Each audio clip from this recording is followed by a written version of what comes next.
Blog Talk Radio. Original game, let's go. It's time to attack.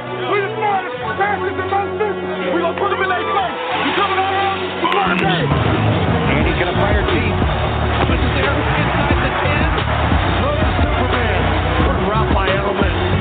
Now they come on a reverse to the near side on a quick run.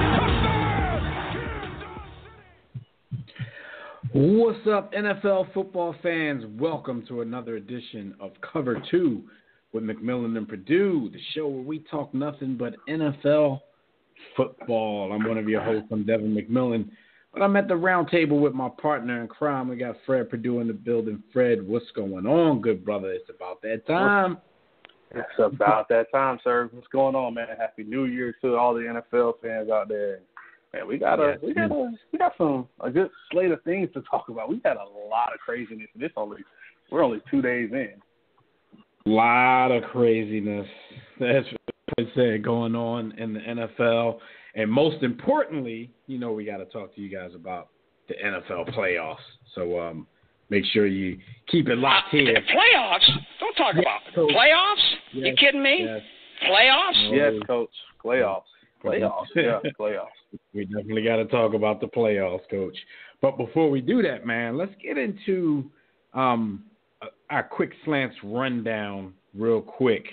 And before we talk about the coaching carousel and what a lot of the, let's call them relieved of their duty coaches have in common, let me get your impressions on Week 17. Week 17 was a big week because, there was a couple of big races that actually came down, to the wire, to Week 17. Glory, hallelujah. Me as an Eagles fan, what our situation was. We needed to do something, to handle some business ourselves, and we needed another team to handle some business for us. Some other people needed the same thing and didn't quite get that help. What were your impressions of the final week of the NFL regular season? When you put a team's foot to the fire, it seems like you kind of just put their back up against a wall. They just come out fighting.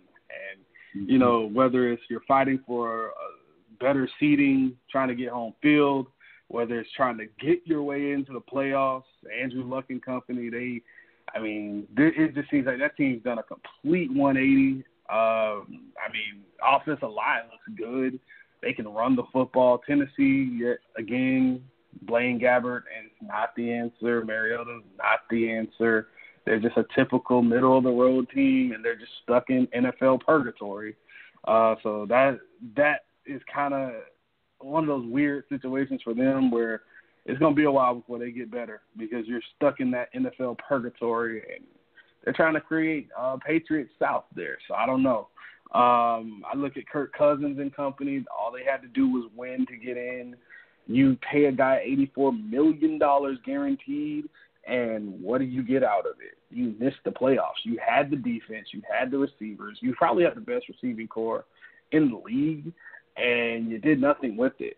You wasted a whole year, and that they could have gave me the money. I could have did just as much as Kirk Cousins did. Pittsburgh still winning out and still missing the playoffs. I got called crazy at the beginning of the year. The Ravens. I said the Ravens. Don't be surprised if the Ravens win this thing. Now I said that thinking Joe Flacco would do things a little bit better, and that defense was going to be legit. I didn't think Lamar Jackson would go on this tear, and this is what I was afraid of at the end of the year, that he might catch a little fire. Didn't expect to see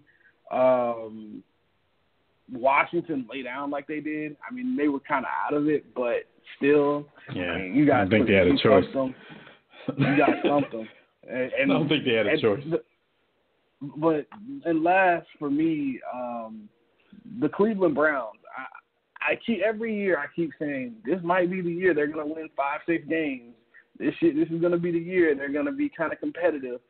And I finally jumped off the train after last year, saying, they're going to win 6 games. They're going to make that necessary step under Hugh Jackson, and they didn't. And then they fired Hugh Jackson, and it just seems like this team plays like with a different fire. They play with a different fire, and all the antics from Baker Mayfield. I forget all of that. Dude's legit. He's right now, as of the 2018-2019 season, he's a legit quarterback, and this team is on the right track. Do you trust the Browns to do it again? I was about to say, with them, it still has to be a feel me out, wait and see approach, because we've seen the Browns on the right track, several times in the last 20 years. And then the train falls off the track the very next year, and then they're the Cleveland Browns again. This definitely looks like the most promising of the Cleveland's on the right track situations. So we'll definitely see what it is, because the biggest thing that you mentioned, it's not just the talent. The team always has some form of talent because they're always picking high in the draft with multiple picks. So they always have talent. What they have, what you noted, is some type of fire under them now. You know what I'm saying? They have a fiery leader at quarterback, even though he's an a-hole with it sometimes. It is what it is. He's definitely a fiery leader. And if you can make that contagious throughout your locker room, then you can finally start to put some of that talent, you can do something with it. It's not just talent. It's not just potential. I want to take it back to the NFC for a minute, because the situation in the NFC, you had some seeding situations. If the Rams would have lost to the 49ers and the Bears won their game against the Vikings, which they did, the Bears could have had that number 2 seed by virtue of the tiebreaker with their win over the Rams in the regular season. Then you had the race for the number 6 spot between the Vikings and the Eagles. The Vikings were in a control your own destiny, win and end situation where the Eagles had to beat Washington and had to get help from the Vikings, to lose to the Bears, or vice versa, the Bears to beat the Vikings. So the interesting part, Fred, I was at the Philadelphia-Washington game on Sunday.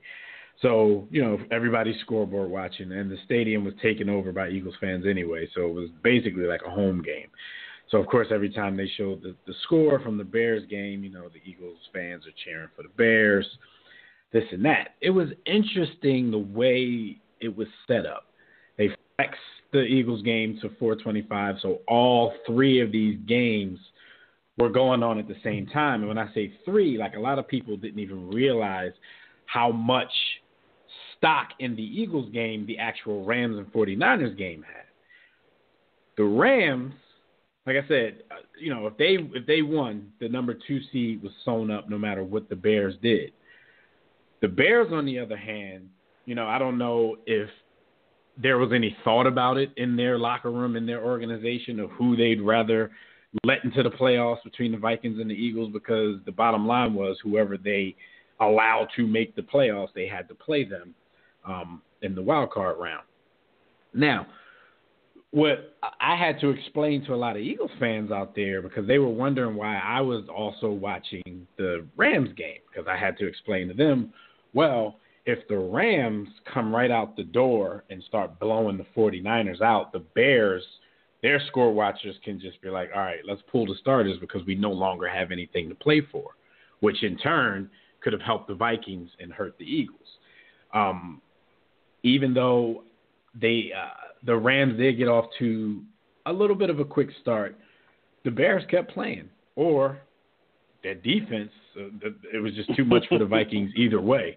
Yeah, and the Vikings couldn't really get much done against that defense. So it all turned out great for me as an Eagles fan, because they handled Washington, like you said, 24-0. The Bears won. So now the Bears and Eagles will face over. The funniest thing, Fred, about that game, there was one Bears fan in the section and a sea of Eagles fans. So he was everybody's best friend throughout the game. As soon as the game was over and the verdict came down, they turned on that dude with the quickness. They turned on that dude. F the Bears. I'm like, that's Philly for you, man. So I think the NFC, it came down to, it was exciting. You know what I'm saying? All 3 games that meant something were 4 o'clock starts. And I don't know. I think the NFL was trying to prevent people from scoreboard watching a little too much, and they just wanted people to go out there and let the chips fall where they may. So how much of this Viking season are you putting on Kirk Cousins? For me, I'm putting it all on him because wow, that that's a lot. The Week 17 game, what you saw at the end, or actually about midway through, is you see Adam Thielen and Kirk Cousins just bickering like two brothers who just can't get along, and it's like, you guys are bickering right now, and you have an objective. Your objective is to win, to get in. And that right now, this is not the time to come unraveled. Kirk Cousins is the same Kirk Cousins that we knew in Washington the first time, the second time, even the third time that he was at the helm. He's good enough to put up big, gaudy numbers like a typical NFL quarterback, 3,500-plus yards, 20-plus touchdowns. That's what the NFL is. Average quarterbacks can do that now. And it used to be a thing where if you threw for 4,000 yards, 5,000 yards, you were the elite of the elite. Now, guys like Andy Dalton and Kirk Cousins. Now you're just Matt Stafford. You're just Matt Stafford. You're just putting up big, gaudy numbers. And it's not even like, oh, you're a good quarterback on a bad team. You're just an average quarterback in the NFL where you can't touch anybody. There's every other play targeting and everything. You can't touch anybody. So, I mean, the average quarterbacks, the Peterman is about the only guy that can't throw for 4,000 yards, So you have gaudy numbers, but you have no wins to go with it. I mean, this was supposed to be the narrative for this team was Kirk Cousins is going to – Case Keenum moved on to Denver, and they needed a quarterback. They were one guy away. They were in championship mode, even though they got lucky because of a missed tackle. I've never understood how a missed tackle makes this team championship ready. They had lots of holes. Their offensive line was abysmal. And for me, now for it, you're getting into the stuff of why I cannot put all the blame on him. I could put the blame on the organization, signing the dotted line on that dumbass contract. I could definitely do that. But this was a team. First of all, they did not perform like they performed last year. That's obvious. Like, dude didn't come in and lose them, so many less games than they won last season. I forgot what their record was last season, but he didn't come in and lose those games. Now, I never, ever accused Kirk Cousins of being a winner. So if you're just going to put his back to the wall in a must-win situation, I don't really believe in him in that capacity. At the same time, I do believe that he was an upgrade over Case Keenum, but this team, this organization was so arrogant that they assumed, and like you said, they got to the NFC Championship game last season strictly on luck. A missed tackle. They were a good team, but they didn't deserve to be that far. But they automatically thought that their next step was Super Bowl. So all we need is a quarterback, and you go out here and overpay for in 2017 also. Huh? They were 13-3 last year. So I can understand how you feel maybe this team might be knocking on the door, but, I mean, what if Marcus Williams makes that tackle? Just saying. No. What if he makes that and the thing is, like, look at their last showing last season. Even if you were that good of a team, and we have to factor in the luck from the Saints game, you got your doors blown off in the NFC Championship game. You got taken to the brink by the Saints. You know what I'm saying? There were more holes in that team than they thought. Everybody just assumes, okay, we're a quarterback away, but you also forget that we're talking NFL here, where, I mean, this is the league with the most dramatic turnover from year to year when it comes to who makes the playoffs and sometimes who represents the conference in the Super Bowl. You know what I'm saying? Not from the AFC side, because your damn team's always in it. But if you want to just break it down to conferences, it's dramatic turnover every single year. I mean, the Philadelphia Eagles went damn near from last place to Super Bowl champions last season. So you can't just rest on your laurels like, oh, we need one position filled and we're good. there's film on this team from last season. That defense did not play like the dominating, intimidating defense that they played last season. So, yeah, I mean, Kirk Cousins, their secondary, he's just showing you, at least in year one, that he's not the immediate answer. But this grounds them a little bit, and it shows them they need to go out and do some more stuff rather than pay a quarterback a bunch of money. I think they expected the defense was supposed to be really good. That's what they expected. But at the same time, when I look at this team, I said, you know, what made this team really, really hard to stop over the last few years? A really good running game. And they didn't have Dalvin Cook last year. So, and he was nicked up this year. You know, Jerick McKinnon was a godsend for them last year until he decided to move on to San Francisco. And then you don't have a consistent guy. I mean, he wasn't a special running back or anything. But when you're consistently getting 4 yards here, 5 yards here, you know, moving the chain. And could catch out of the backfield. And then you have Case Keenum, who isn't a great quarterback, but he can manage. Sometimes those game managers are great until you get into a really tough, crazy environment game. But those guys, sometimes they know how to calm your team. They know how to do what they do. They manage games. And I hate putting that label on guys, but he's exactly what you want. He's your bridge game manager quarterback until you get the next guy. But Kirk Cousins is, or as Uncle Shannon calls him, First Cousins. First Cousins is not. He's not the guy. He wasn't the guy in Washington. What made you think he was the guy in Minnesota, and now you're stuck with him because you guaranteed his whole contract for $84 million. I mean, I don't think, reasons. Fred, that the experiment is a failure. I just felt like I felt like the team was way ahead of itself with this Super Bowl or bust mentality. You know what I'm saying? Like, there was other things that needed to be addressed that weren't really addressed. They weren't the 2014, 15 Broncos. They weren't where, Peyton Manning steps in, we're automatically going to the Super Bowl. They weren't that kind of a team. Right. And they really thought that they were. And, you know, like you said, Kirk Cousins ain't Peyton Manning, so you can't just that either. Oh, we got Kurt. It's on. Like, all right, Kurt is better than Keenum, but that doesn't guarantee you go from average appearance. Obviously, it doesn't guarantee you a playoff appearance.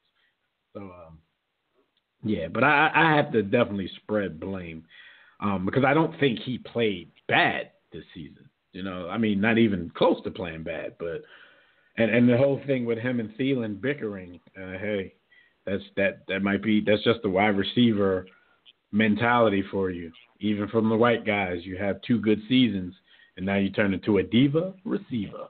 That's just what that is. All right, so that's an interesting situation, man. We'll definitely have to look at what they're doing over the offseason to see if they, you know, if they've come back down to earth. I mean, they didn't really have a choice. They've been grounded by a missile. You'll find out a lot about this team. You'll find out a lot about that team. Honestly, once the draft happens, once they're no longer picking in the higher at the upper, or should we say lower echelon of the NFL draft, where they're not getting elite players, but they're going to have to find guys to fit what they do. Okay. All right, well, let's talk about Black Monday. And Black Monday really lived up to its name this season. The coach is fired after Week 17 in the NFL. Vance Joseph, Adam Gase, Marvin Lewis was said to have stepped down. We know the preferential treatment that they give Marvin Lewis. So they say Marvin Lewis stepped down. Dirk Cutter, Todd Bowles, Steve Wilkes, which is baffling in my mind. And, of course, we know earlier in the season Hugh Jackson was fired. Hey, maybe if Marvin has the power that we think he has, he will be a Bengals head coach before we know it. Yeah. But like me, Fred, was Steve Wilkes the most baffling of these terminations to you? Yeah, that was weird because he was, I guess, one of the most sought after coaches in the league because he built that Carolina defense. And then you see, it came across my ticker. I'm like, hold on, maybe this is like a typo, or maybe they meant he's rumored to be fired. He might be on. No. This is a real firing, and you gave him 1 year with a rookie quarterback. How about to say, how do you give the man a brand new kitchen, but you put ramen noodles in the cupboards, and then you get rid of him because he couldn't make a gourmet meal out of ramen noodles? I don't even think it's ramen in there, man. It's the kitty Lunchables in there, man. I mean, you give him some molded bread, some sour milk, something, and you mad because he can't make good French toast out of that? Like you give him a rookie quarterback, which I'm not even convinced that that's really the quarterback he wanted, but that's the quarterback you give him Sam Bradford. Wanted. You give him Sam Bradford. So you have two mobile quarterbacks in the world of mobile quarterbacks being able to do any and everything in this NFL. One quarterback that you know is not going to make it through the season.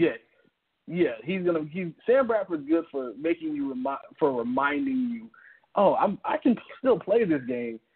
I just can't move. Just not for long. Yeah, just not for long. Just for a few weeks though. Give you hope. We'll go 2-1, and I tore my ACL, I hurt my shoulder, something, and teams haven't learned. But then Larry Fitzgerald's 35. He's playing. I mean, he's just playing just because he's collecting a check at this point. He's still a good player, but he's collecting. Yeah, I mean, he's accumulating. He's trying to get the greatest wide receiver of all time conversation. He's bolstering that whole Canton discussion. You give him Christian Kirk. He's an okay receiver, not a great receiver. David Johnson comes back, but he was hurt. Their offensive line's putrid. Then you have Patrick Peterson saying he wants out mid-season. I mean, you have pieces on defense, but this team isn't good. They're not even better than the 49ers. I mean, that's how bad this thing is. And you give him 1 year to change things around. There had to be something between him and upper management when it came to building the culture inside the organization. It couldn't be just simply football. It can't be. Yeah, it's a weird firing for me, man. I mean, I know we live not only in sports society, but just in society in general, where, patience is a thing of the past.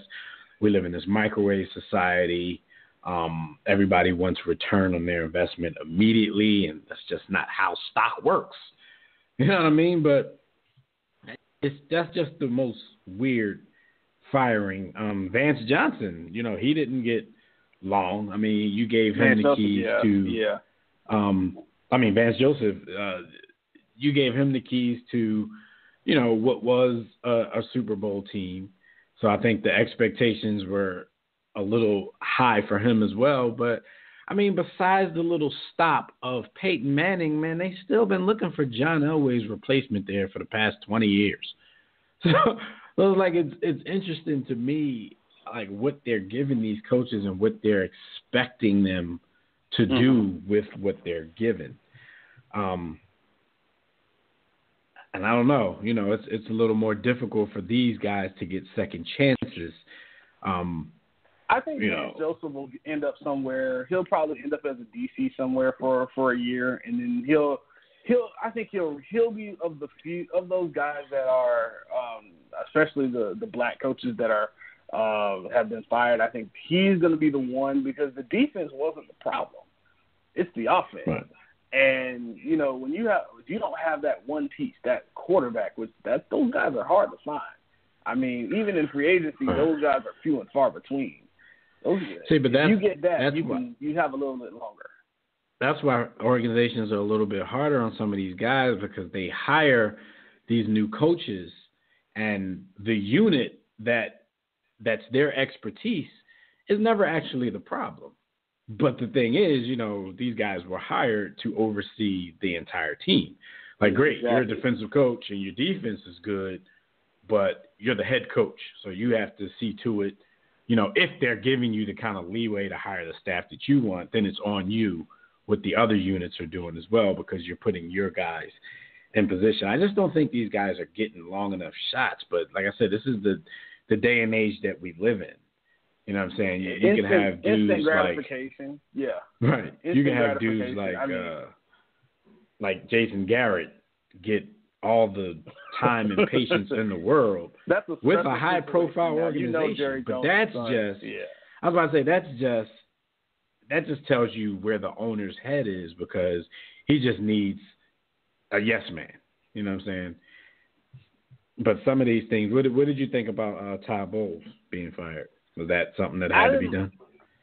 I didn't like that move, because you have a defense that you can tell this team is slowly turning the corner. And I think that's a lot of the issue. That team, no, they're not winning the division, but they're clearly on track to be that second. They're fighting with the Bills to be competitive with the Patriots, because the Bills actually gave the Patriots some kind of a run, and that defense is really good there. I mean, how is it that Sean McDermott isn't really going through the same thing that Todd Bowles is going through, but yet he threw the Peterman out there. You threw the Peterman out there, not once but twice. That's a fireable offense. But Todd Bowles, who has he had to work with over the last couple of seasons? You've had Josh McCown, and now you get Sam Darnold, who looks like he's a capable quarterback, but you give him Isaiah Crowell, it works. Running game is working, but now you have to surround him with weapons. You give him a tight end, Chris Herndon IV. That's great. The offensive line is getting built. The defense is there. You have Jamal Adams, Leonard Williams. You have those guys in place. And Marcus May at safety. But at the same time, you have to the offensive side of the ball isn't the easiest thing to build.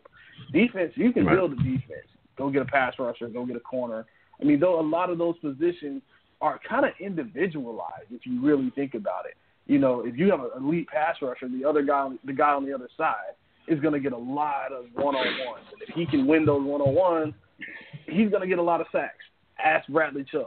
If you have a really good corner, you can just say go play man-to-man on that guy, on the best guy, and we'll leave you alone. You have a good safety. He's either killing some guy over the middle, playing deep middle of the field, just picking everybody off. But when you look at the offensive side of the ball, quarterback is just, they don't grow on trees. Receiver is probably one of the hardest positions in the NFL to transition into, because they don't teach route trees anymore. And when you look at the offensive line, when's the last time we've had a really elite tackle? You don't see tackles coming out anymore. Interior linemen are okay, but you got to protect that quarterback. And we've seen their track record as far as quarterbacks are concerned. I think Todd Bowles is the one guy who got a bit of the short end of the stick, because his team was turning the corner and they pulled the plug way too early. Yeah. Plus, you're in the AFC East. You're in the AFC East. Come on. You're not winning. Dirk Cutter was expected. That was expected. That was more than expected. That was definitely expected. But people got to be patient, man. And, I've been hearing everybody talk about this problem in the NFL, 70% black, but it's not represented in the coaching ranks, and it's definitely not represented in the executive and ownership ranks. But, I don't really have an answer, though. The Rooney Rule is it's what it is. Like, I think people just use that to – there's always one hot black candidate that everybody pretty much interviews just to satisfy that Rooney Rule, whether he gets a job or not. A lot of teams are just interviewing black coaches that are already in their organization until they change that rule for this upcoming year. So I don't know, because it seems like, it's still rich people who own their own thing. You really can't force people to hire people that they don't want to hire. So I don't really know how they're going to get past that, besides just a change in ideology, period. Like, these are the guys that played the game. They know the game. They deserve to get a chance at these jobs, and they deserve some patience, especially when they come into bad situations, man. But we'll see how that goes. the name this year is going to be probably Eric Bieniemy, who's the Chiefs offensive coordinator. But guess who he's tied to? Tampa Bay, New York, Miami, Cincinnati. Right. A bad situation Arizona. where he'll only get a year or two up to do fail. so. You're set up to fail outside of maybe Tampa, where you have pieces on offense that can be fixed. It's the defense that needs to be fixed. Offensively, Jameis is just inconsistent. But no quarterback is in any of these. I mean, Andy Dalton's a quarterback, but he's at the very back end of. They've been trying to replace that guy for years.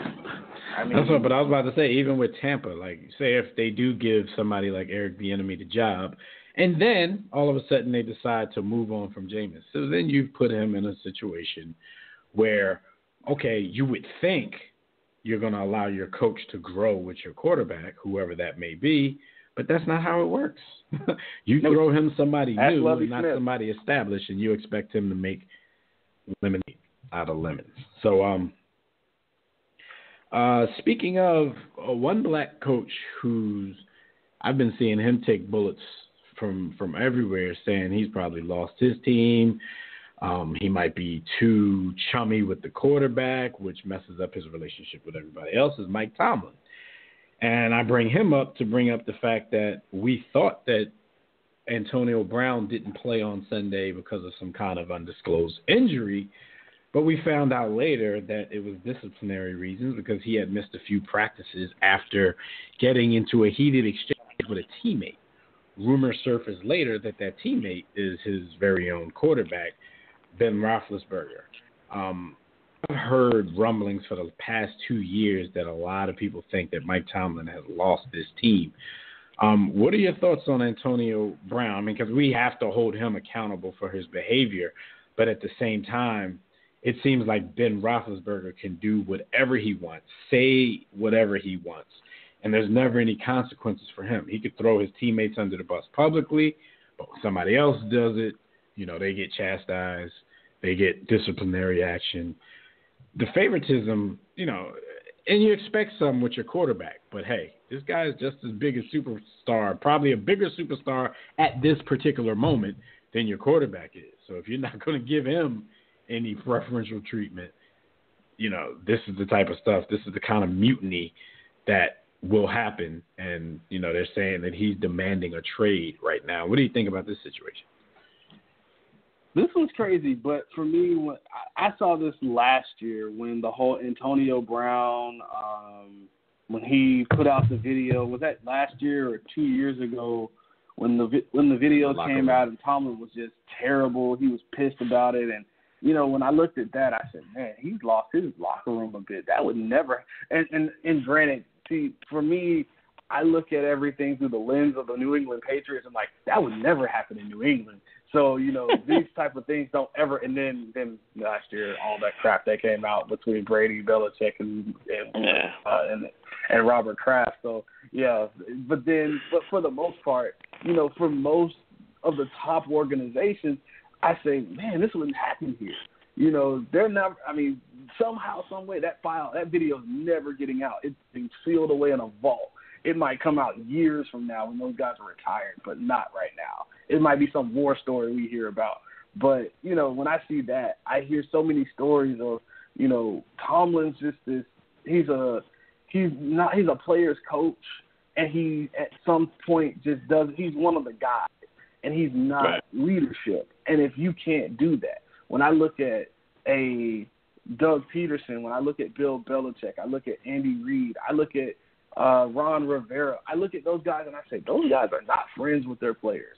They're not hanging out with those guys after work, going to the bar, having a beer, having a team they're not at the team gathering. They may be at the award shows or whatever they have for team awards and things like that, but they're not. They're at home in front of the TV, with that clicker, constantly looking at film, constantly football. They're not interacting, in a friend-like manner. So they know how to separate that thing. They know how to handle a locker room, and they've never lost their locker room or split their locker room. Because how do you, go beyond Antonio Brown. How do you let your quarterback say whatever he wants to about Le'Veon Bell, who's your best player? Because Ben, he's so beyond his time. How do you allow that? Right. It's like he's letting his relationship with the quarterback alienate him with his other star players, and it's never going to work that way. You know, especially when your quarterback is old and at this point pretty expendable in comparison to these other guys. Like, his career is coming to an end.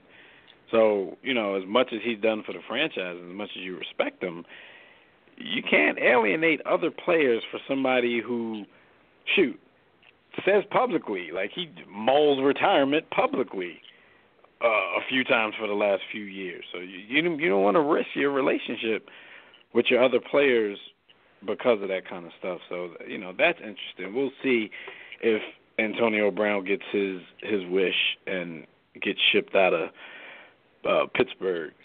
But in more news, Mike Mayock from NFL Network, he has landed the job of general manager, president of football operations for the Oakland Raiders. And I personally, I don't dislike it. You know, I have a lot of respect for guys like Mike Mayock, for Riddick. You know, I think both of those guys deserve this type of job, this type of opportunity, you know, to go out and, you know, be able to help put a team, a franchise, a program together. So shout out to Mike Mayock. You got any thoughts on his hiring? Love the hiring. I think Gruden needs some help. Love the hiring. This is the buddy-buddy system. They have a very good relationship. So I actually had a chance to interact with him in person a couple times, and he's a very sharp dude, former player, so you know he's going to be able to relate to the players, and that's one thing you have to do, despite being 50-ish. You have to be able to relate to your players a bit. I mean, you're not cutting the checks. You're just buying the groceries. And, you know, he's going to have – I think he's the guy that's going to be able to check Gruden a little bit because he knows, you know, he's going to be hard-lined on, hey, I don't want this guy. This guy has an issue. Because he's – unlike Gruden, who sat in the booth calling games, Mike Mayock has been the guy saying, look, don't draft that guy, don't draft this guy. Right, he's a draft pundit, so he knows, you know, he knows these guys on that other level.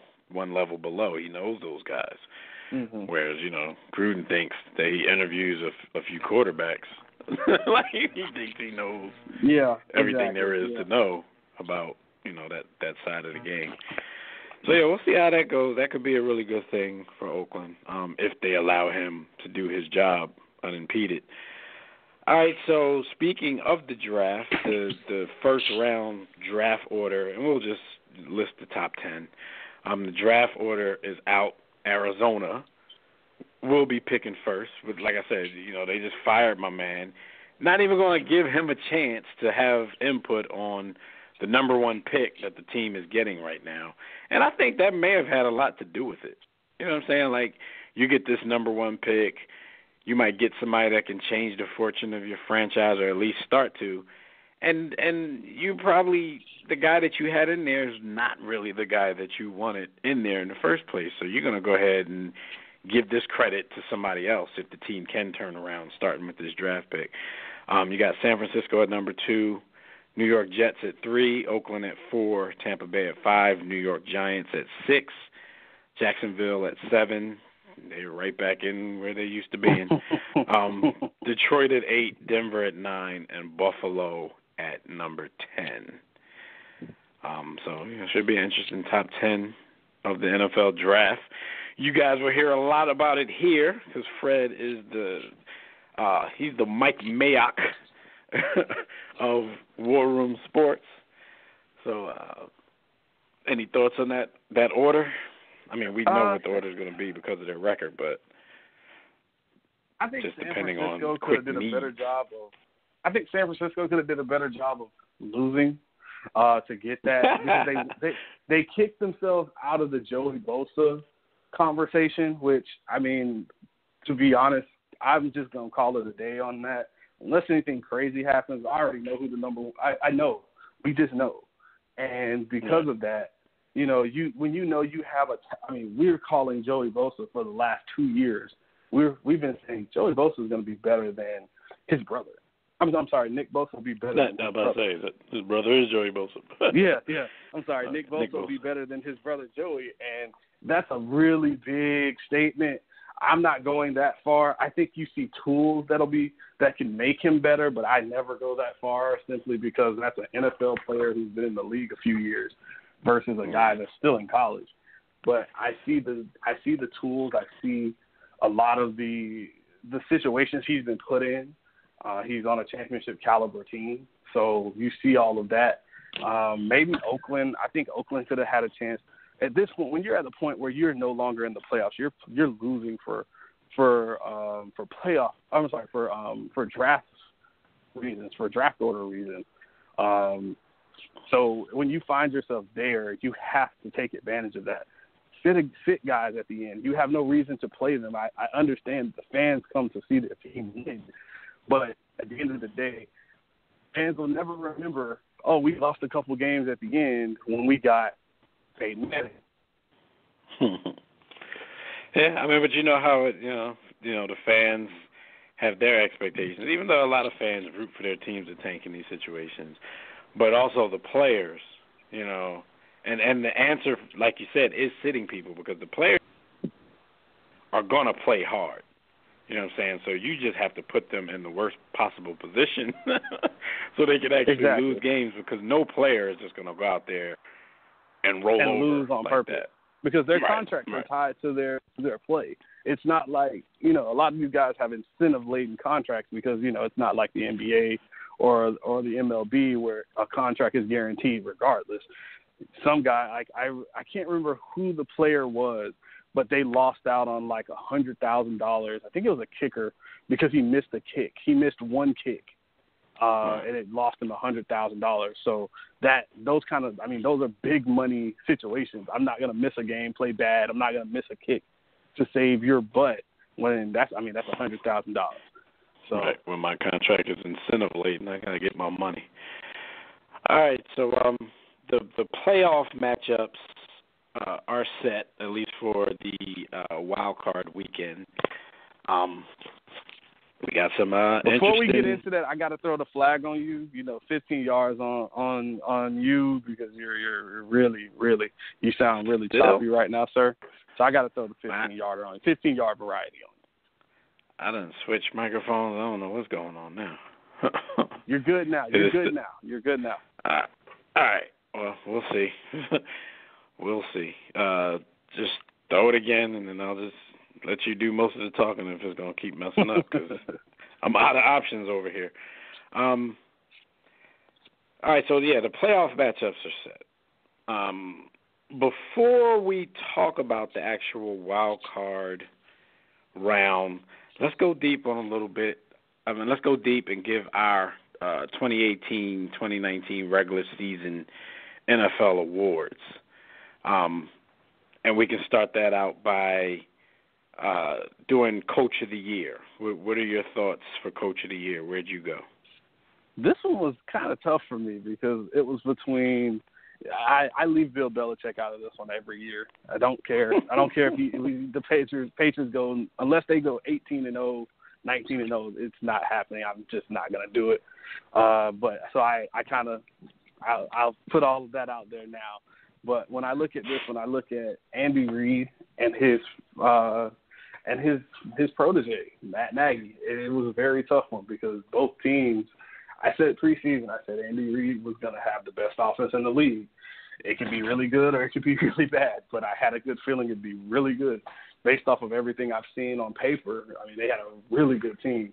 And then I saw Matt Nagy. I'm like, maybe he can change, an offensive guy can change Mitchell Trubisky. This one was tough, but I have to go with Andy Reid, the quarterback whisperer.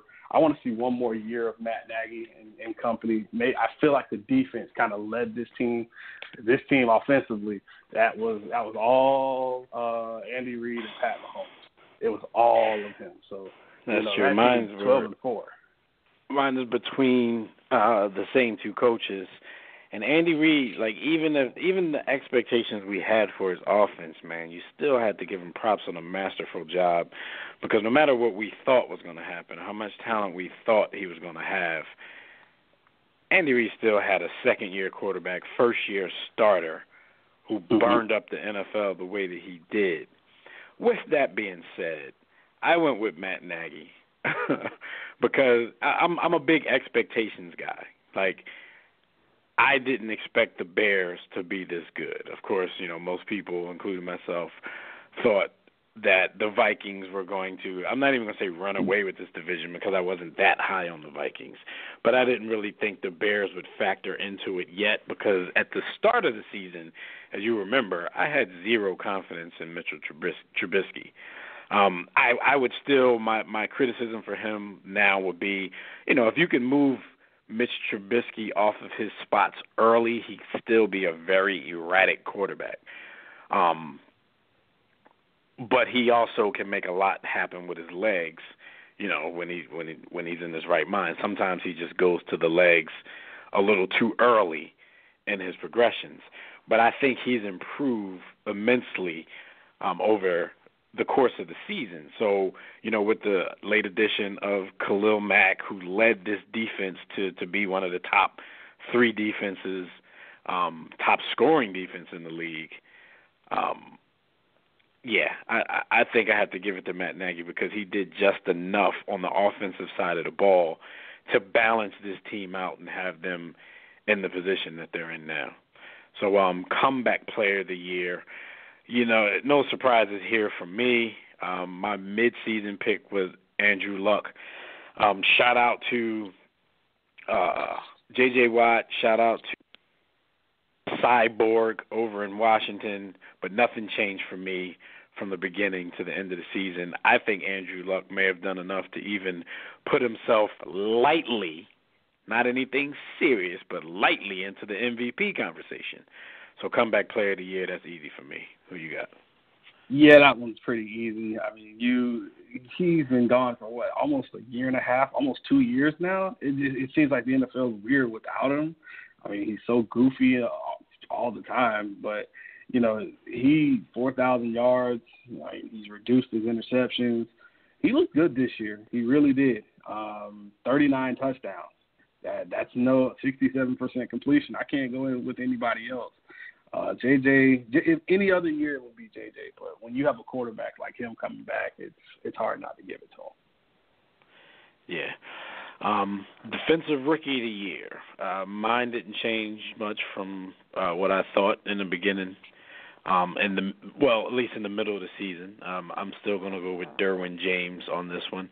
Wasn't super, it wasn't just that easy though. It's just what I came up with, but it definitely wasn't an easy pick for me. Who did you go with on this one? I mean, I'm going to tell you who some of my other candidates were, but who did you end up taking for the award? This one was pretty tough because when I look at how Bradley Chubb played throughout the year, he had 12 sacks. That's for a rookie he played really well. And granted, I think a lot of that had something to do with Von Miller being on the other side of him, but he can only control what he can control. But 12 sacks.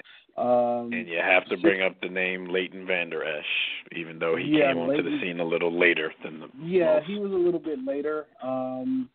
Also for me, 14 tackles for loss is huge for Bradley Chubb. Derwin James also put up big numbers too. His numbers don't really show compared to the impact that he had. My eyes tell me that he's going to be a guy because he instantly garners respect amongst his locker room. He had 3.5 sacks. That's huge for a safety. He had 105 total tackles, 4 tackles for loss. For me, I look at Derwin and I said, man, this is going to be a tough one. But I got to go with Bradley Chubb. 12 sacks is a lot. And it says that when you have a guy that has those kind of numbers, even with a Von Miller on the other side, you still have to go get those 12 sacks. With a bad offense, you still have to make plays. So give me Bradley Chubb. That one's a bit of an upset, but I value pass rusher. All right, this next one was probably the most difficult one for me, and this is Offensive Rookie of the Year. For me, of course, it's between Saquon Barkley and Baker Mayfield. Saquon Barkley is obviously head and shoulders clear to me as the best player. But like I said earlier, I'm an impact guy, I'm an expectations guy, and I think Baker Mayfield exceeded expectations. I think his impact on that team goes a lot towards the attitude that they are playing with and the attitude that they need to be playing with, like we mentioned earlier. Very hard for me, man, but I still went with Saquon Barkley. He was just a bright spot in a very dark place. He was. I think I heard somebody say he was like he was like an oasis in the middle of a desert. I don't know, and not even an oasis. Like, he was real. It was a real pond of water in the middle of the desert, and that was Saquon Barkley this year for the Giants. What are your thoughts? That one's tough because Saquon Barkley, and you know how I feel about running backs being drafted so high and all of that, especially for a team that needs help at quarterback. Go figure.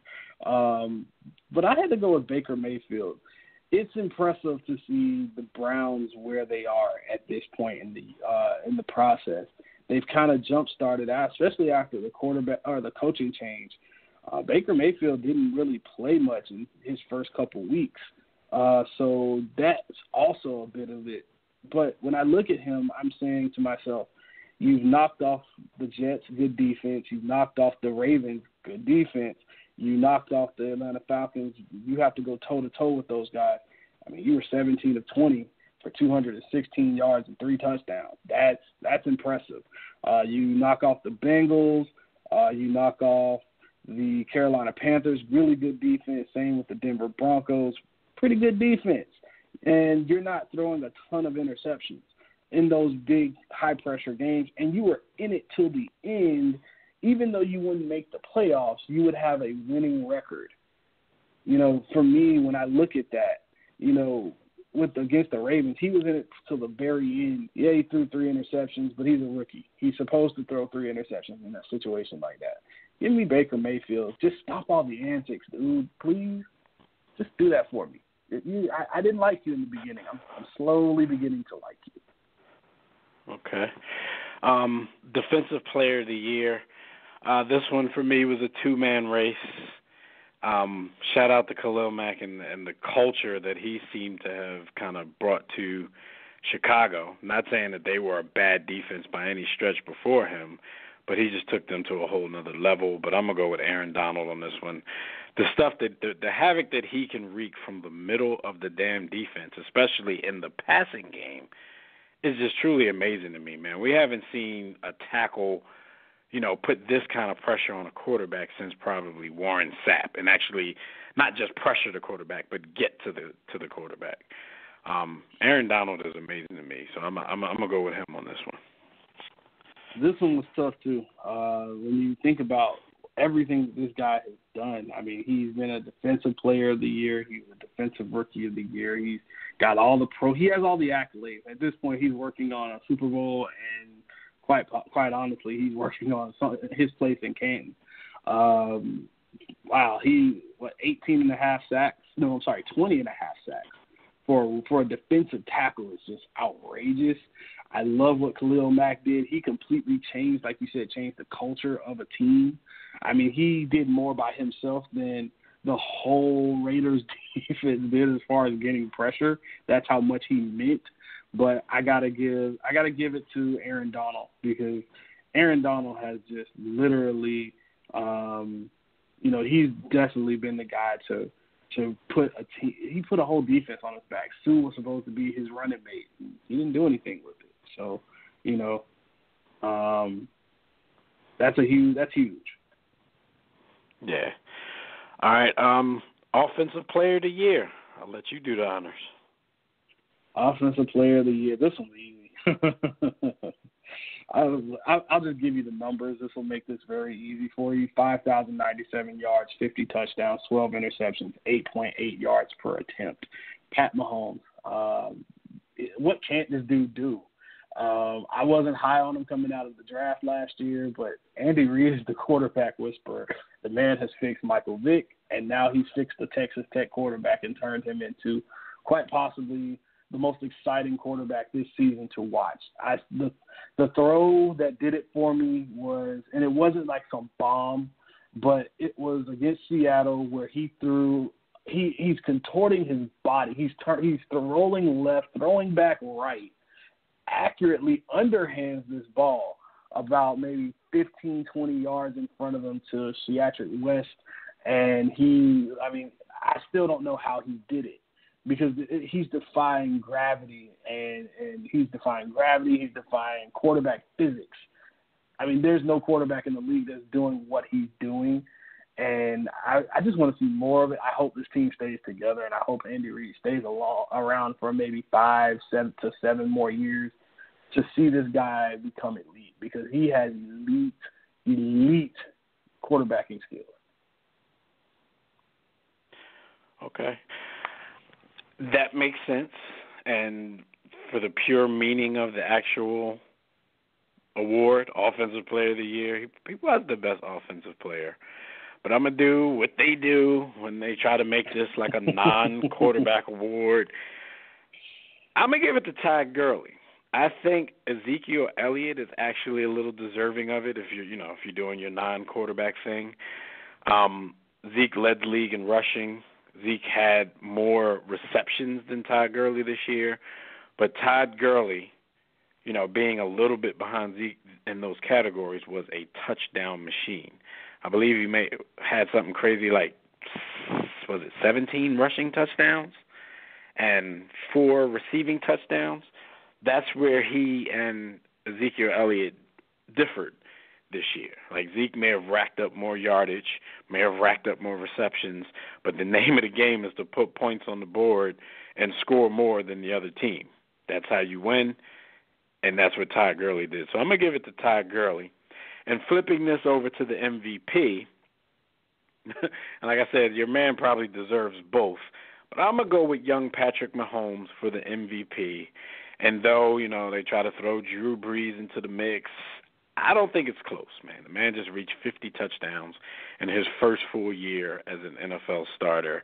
You saw the fireworks that was the Kansas City Chiefs offense this year. You saw the crazy sidearm throws, the left-hand throws. All the stuff that he did to make their season what it was, man, there's no way I could go against Patrick Mahomes for the MVP.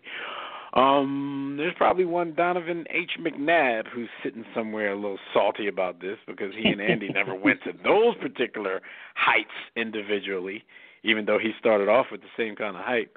But I know he's thinking like, damn, Andy done found an upgraded me and is doing this thing with him. So who you got? I'm assuming you got an Offensive Player of the Year MVP sweep. That's what I'm assuming, but you might surprise me. Drew Brees. I love you, Drew Brees. Tom Brady, you're not even in this discussion this year, so I can't. Aaron Rodgers, you don't even get I don't even want to talk to you right now. Not even a sympathy vote. Nope. No, not even a sympathy. You got your coach fired over some BS. Drew Brees got a lot of consideration. Todd Gurley got a lot of consideration. But I got to go with this clean sweep. Pat Mahomes is just fun to watch. I mean, this dude puts up numbers. He puts up just video game numbers. And the thing is, it's in the structure of the offense. It's not like he's just going out rogue and just breaking the offense. No. And it looks like now he's ratcheted up a little bit more now without Kareem Hunt. See, it was really hard to stop with Kareem Hunt because you had a running game, but now it's all on him. So now, and with all of that being said, there's going to be I won't spoil it. I won't spoil it. But this guy, he's everything right now. I want to see next year. I want to see it next year because we know how roster turnover does with situations like this. But if they can keep this bunch together, especially Tyreek Hill, Sammy Watkins, and make sure Travis Kelce stays healthy, how do you stop this team offensively? They can score. Right. They don't. I mean, do you really need a defense on a week-to-week basis when you can score 35, 40-something points a game? I mean, at some point somebody's going to stop you, but, how often will you see a team like Seattle especially in the AFC. How many teams are really like that? Even have a home field advantage like that. Pat Mahomes is my runaway. It's not even close. I love you, Drew Brees, but it's not even close this year. Yeah, no doubt. All right, yeah, so before we move on to our final segment, just want to read his statistics for the season. He started all 16 games. Of course, the team went 12-4. He completed 66% of his passes for 5,097 yards, 50 touchdowns, 12 interceptions, had a quarterback rating of 113.8, a QBR of 82. Monster season. Like, how long can he keep this up? Because if he could carve out a long career and starts out with these kind of numbers, oh man, in about 15 years we're gonna be talking new records in the record books. So especially with the way the NFL is. He didn't throw his first pick until week 6. Right. Went another 3 weeks without throwing another one. I mean, he takes care of the football he has some Brett Favre in him, but it's like good Brett Favre.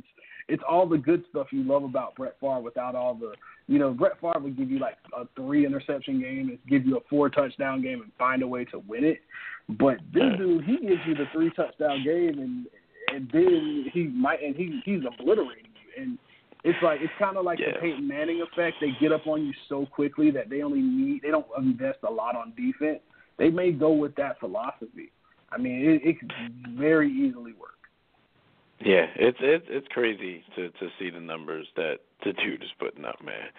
And like you said, he didn't throw an interception until that late in the season. It's amazing to see a quarterback who goes down the field as much as he does that doesn't throw interceptions. Like, usually you see a guy with a low interception ratio because there's a lot of dinking and dunking going on. There's a lot of aggressive. And some people are so inaccurate when they throw a bad ball, nobody can get it. So, you keep your turnovers down. But like you said, he's very aggressive. He goes down the field. Not that I've seen, but, I didn't see every play that they had this season, but how can you? Because he can wait as long as possible because his arm is like super cannon. And Tyreek is so fast, he's just going to run under anything. So shout out to everybody. These are our awards. We're going to go into our final segment, which is our Pick'em segment. And, of course, like Coach Moore told you in the beginning, we're in the Wildcard round of the playoffs. So we're going to talk playoffs. Don't talk about playoffs. You kidding me? Yes, Coach. Playoffs?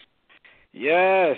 And Coach, we're going to talk about your former team, the team you were with when you said this. Saturday, January 5th, the Colts versus their division rival, the Houston Texans. This one is at 4:35 p.m. Who you got in this one, Fred?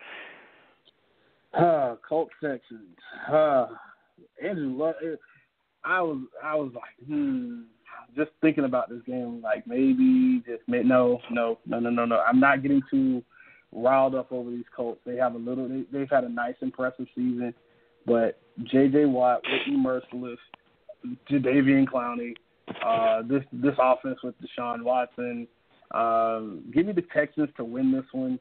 I mean, Bill O'Brien can't screw this up, can he? All right. This is going to be the theme of my wild card weekend, Fred.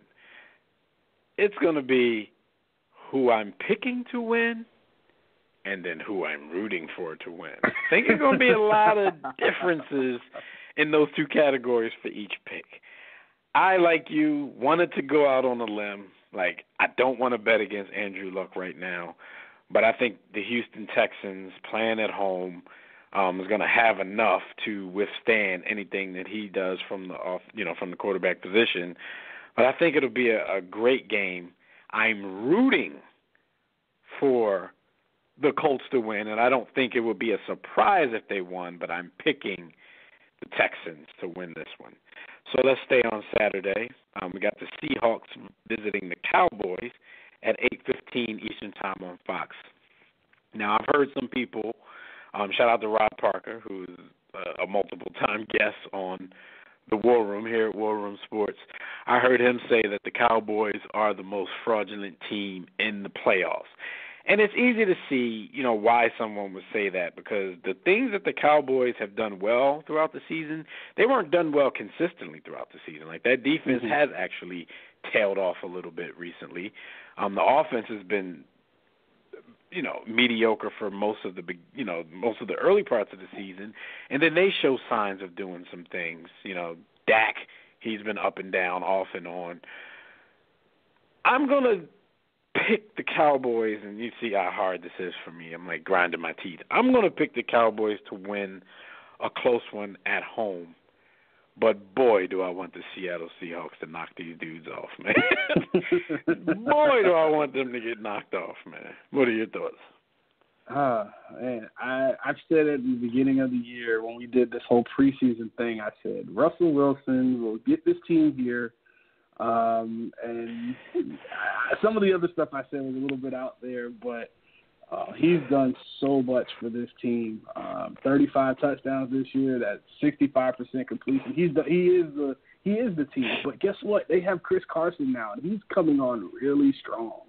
Russell Wilson for just over the last 3 games: San Francisco, Kansas City, and Arizona. 6 touchdowns, 1 interception, over 500 yards. Not bad. Roughly 65-68% completion. Those are numbers that are hard to really say, nah, he's not going to do too much. He's doing pretty good. So I'm thinking the running game, couple the running game with the defense that's coming around a bit. I'm taking Russell Wilson to will his team one more time. Just one more time. I don't know about next week, but just for right now, Russell Wilson and the Seahawks get it done. Let's go, Russ. All right. And then another one. Let's go to Sunday. We got the Chargers visiting the Ravens. That's a 1:05 kickoff on CBS. This one, Fred, kind of the same thing. My head is kind of telling me Baltimore. I kind of want to see the Chargers to win it. But, I've been a believer in the Chargers. But the Chargers at this time of the year, historically, have been very difficult to believe in. They've been the chokers. Right. They've been the chokers, yeah. I'm going to go ahead and do something different. Even though my head is telling me Ravens, I'm going to pick the Chargers on this one. I say this is Phillip Rivers' time. This is his time to, try to shed that label, at least for 1 week, and be able to move on to the next week. I think Lamar Jackson on the other side of the ball, he's done everything that they've asked of him. He's going to extend plays. He's going to extend drives with his legs. He's going to be that do whatever's necessary. It doesn't have to be flashy. It doesn't have to be fancy. I'm going to do whatever's necessary to get this win, to move these chains, to get this ball in the end zone. But I still have to keep in the back of my mind that he is a rookie quarterback. The stage is about to get huge, and I think that it could come down to a few mistakes from, the rookie quarterback and that offense playing against the kind of pressure that not only the Chargers defense is going to put on them, but the Chargers offense. So I'm going to go with the Chargers, man. They're probably going to make me regret it, but I'm going to go with the Chargers. This is one of those who I'm rooting for versus who I think is going to win this one, because the winner of this game comes to New England. So I have a rooting interest in this one. So what I know about the Chargers is Phillip Rivers has been masterful this year. What I do know is that Keenan Allen is always injured. Defense is really good. Melvin Gordon's been banged up. Hunter Henry, we still don't know if he's going to play yet. I don't think so. I mean, he's coming off an ACL, and at this point, I mean, why would you're going to have to completely insert him into the offense. I don't think you'll see much of that, if any at all. Austin Eckler is going to have to be huge for them. They're going to have to run the football. Baltimore's defense is really good. I mean, it seems like it's just rinse and repeat with these guys who doesn't really shit. I figured the Ray Lewis era was over, and this defense was how they'd have to retool. C.J. Mosley picked right back up. Terrell Suggs seems like he's just he's invincible. I don't see where the points are coming from, but because they can run the football so well, if they can cut this game in half, make it ugly, Ravens have a chance. Give me the Ravens. Oh, I hate saying this because I hate. You know how when the Ravens get hot and crazy things happen with this team, especially with this Ravens, with the way that Patriots-Ravens rivalry happened. I want the Chargers to win because I know what their history is, and I know they cannot handle coming to New England, especially if that game's early in the day. So I'm rooting for it, and they're a West Coast team traveling east in the daytime. It's cold. That's what I want to happen. But the Ravens are going to win this one. Lamar Jackson is going to continue this run a bit. I still don't think there's enough film on him to really understand what he does as far as the passing game. They're going to keep it simple. And if he can take off up the middle like he's been doing, right? Because he's running away from NFL guys, and that was very surprising in that last game against the Browns. He was running away from NFL guys. All right. Last but not least, certainly not least, and you know where my heart is in this particular game, no matter what I pick. The defending Super Bowl champions, I have to emphasize that because this may be the last week that I'm allowed to say that. Defending Super Bowl champion Philadelphia Eagles, who got into the playoffs, snuck into the playoffs. Everybody's saying, we backed into the playoffs. Malcolm Jenkins said, no, we kicking down the MFing door. Whatever. I'd rather, Malcolm Jenkins just shut up and let everybody else do all the dramatic talking. I can see us as that team that people didn't want to get into the playoffs, the team that people didn't want to see. This game, Fred, I see coming down. I think this game will be decided by 2 points or less. Unfortunately, I think the Eagles will be on the short end of that 2 point or less. I've seen them blow games this season, late in games, that last season was the reason they were who they were. I know we've had a change of guards at the quarterback again.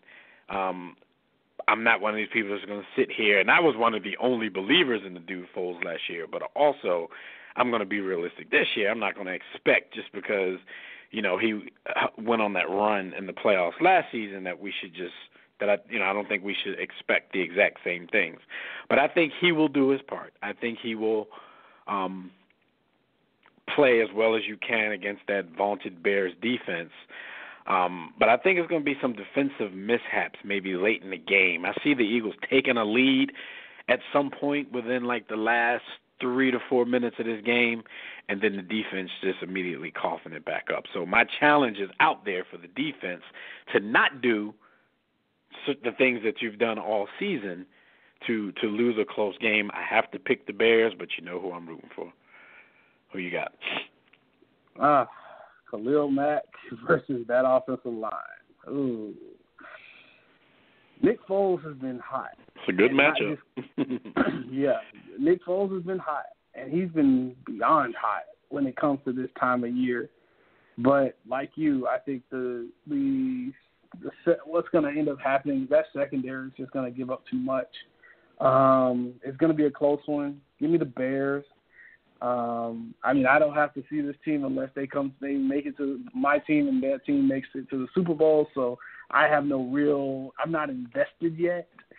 But, give me the Bears in this one.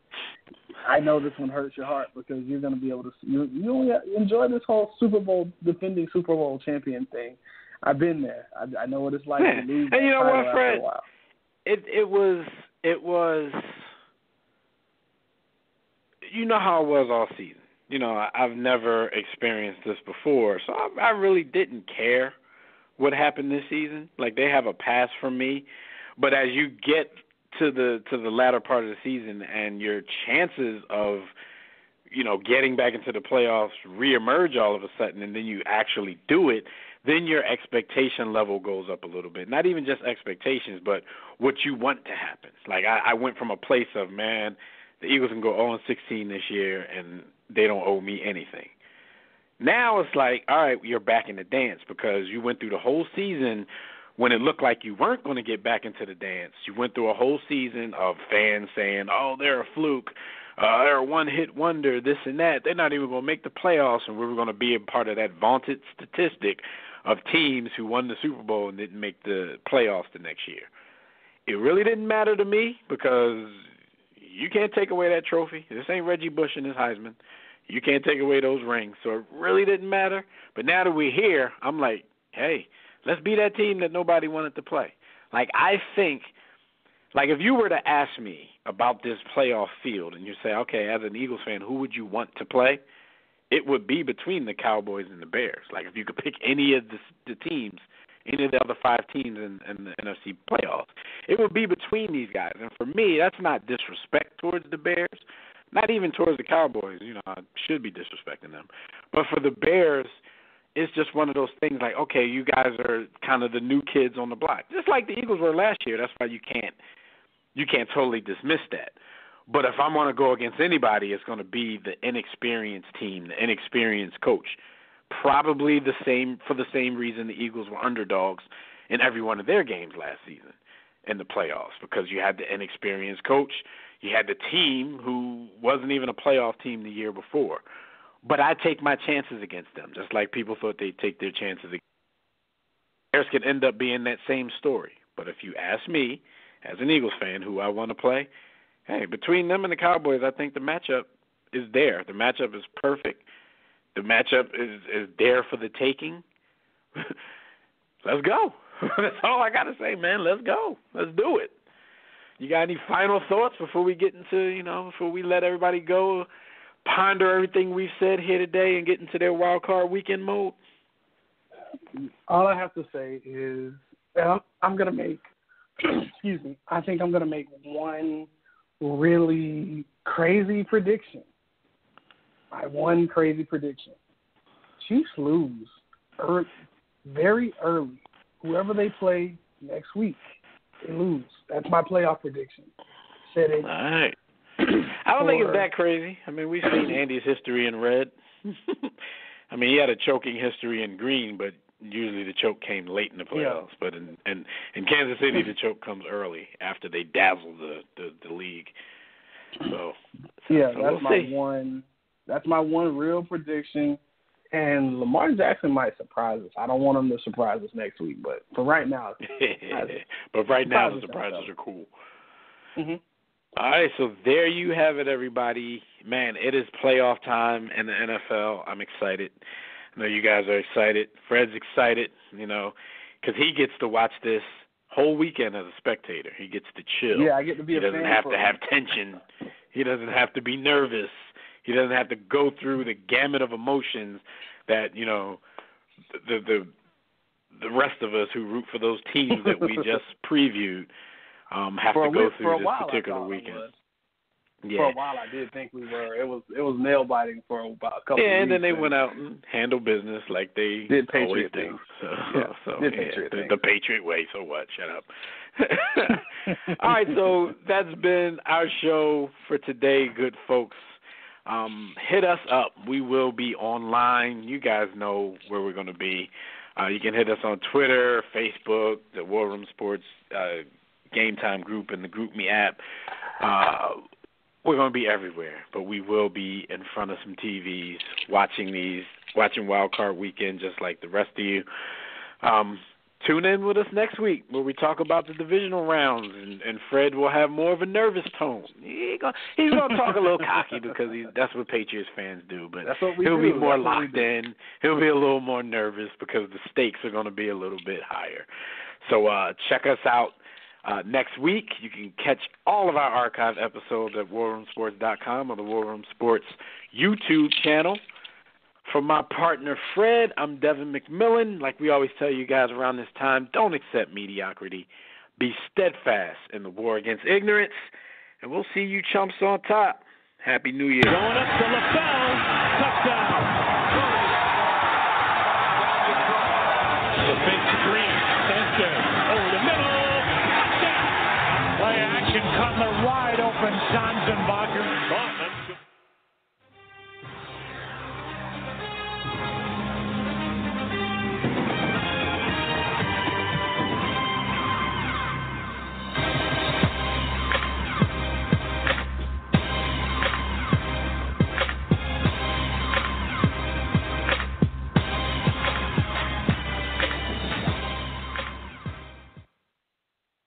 War Room Sports. www.warroomsports.com. What? Ain't no more to it.